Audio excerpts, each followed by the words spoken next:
Ez pentsa eskuska gizonentzat bakarrik egina dela. Iparaldean nesken txapelketarik ezpada ikusten, hegoaldean gero eta gehiago aritzen dira eskuskan.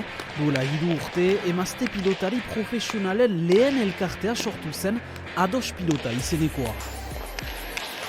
Uste zuten, edo esaten ziguten eskuekin ezingo ginela pilota zibili, mina hartzen zelako, baina mutilek ere hartzen dute, ez? Gomidatzen ziguten beti erramintara pasatzea, baina ikusi da pilota egokitu batekin, emakumeak ere pilotan joka dezaketela. Biarriztarrak klubaren laguntzarekin partida profesional bat ikusten halko da larun batuntan Miarritzen plaza berrin Ados Pilota elkarteak antolatutako txapelketaren finalerdi bat.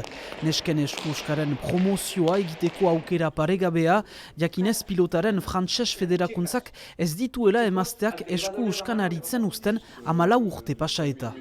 Gu ari gara galdetzen urtero aldaketa iteaz, eta hemen klub guzietan baditugu neskak mutikoekin aritzen direnak eta 14 urteekin dena utzi behar dutez eta araudiak ez du permititzen.